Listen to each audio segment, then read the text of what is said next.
We're going to start the tour on the ground with the beams. The beams are actually installed by professionals. They installed the tree attachment bolts, otherwise known as tabs, and the extra tension lines to make sure they stay in place. You can see here these ends are the floating ends. One end is floating and one end is locked in place, so that if the trees sway or anything like that, the whole structure can sway. Everything from the beams on up was built by me with help from lots of people, including my wife's mother, and my wife's stepfather. He spent a lot of time working with me. So we'll continue the tour underneath the treehouse to start. We have a rope ladder that allows you to climb up to a hatch to get through. I'm not going to climb up the hatch right now because it's a little wonky and I don't want to do it while filming, but we'll head up that way. We'll continue down underneath the treehouse, and you can see the underside of all the framing that we built. And here is the other tree attachment. You can see here it's more fixed so that this one is locked in place. And you can see the underside of the deck. We also installed a swing that can swing back and forth as well as rotate. We may install some other stuff underneath the deck here like swings, but that's what we've got so far. We come down here to the stairs. The stairs were a good challenge. I had to put some posts in the ground. Those posts are 2 foot buried in concrete down in the ground. And then these last posts are just sitting on concrete blocks pre-made that we used to be the footers at the bottom of the stairs. We'll now continue up the stairs. We have 16 stairs that lead up to the platform that's roughly 8 feet in the air.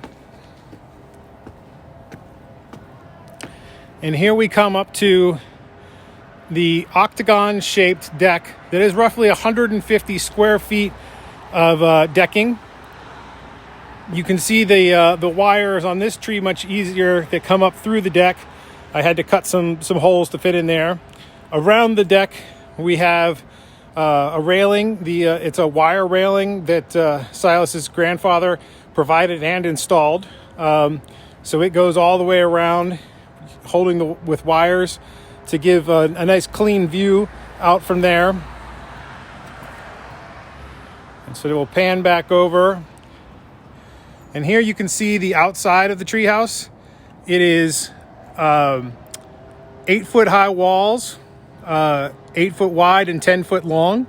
And then it has another 3 foot of peak going up there. And we'll walk inside the treehouse now. So here we are inside the treehouse. We have a couch that was provided by Grandma that allows for storage of pillows and blankets and stuff like that.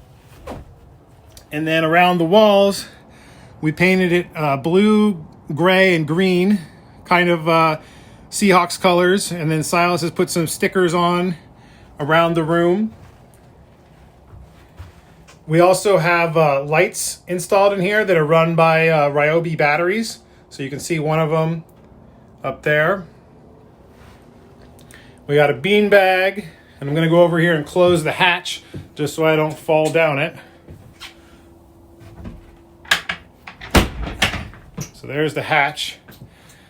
We have 3 windows around the 3 back walls that aren't the door wall. And then we're going to look up from beneath. We have one of the lofts is a net loft that's kind of like a hammock. We did a lot of work to tension this all the way around. You can see all the ropes that hook around and go around the full range of it. And then we have the stairs to get up to that loft, as well as the other loft. The second loft, both of the lofts are about 32 square feet. The second loft is more kind of a hangout sleeping loft. Silas and his mom have slept out here. I haven't had the opportunity yet, but I'm going to climb up there real quick just so you can get a better look of the lofts. So hopefully the camera doesn't go too crazy as I climb up the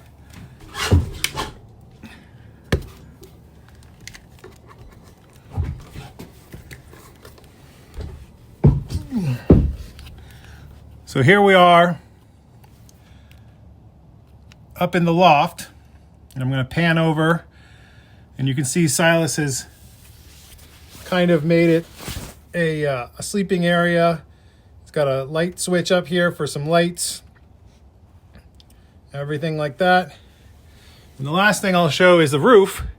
We actually used greenhouse siding as roof so that we could let light in, and also it was a whole lot easier to install than standard roofing. So that is the treehouse. Hope you enjoyed. Bye.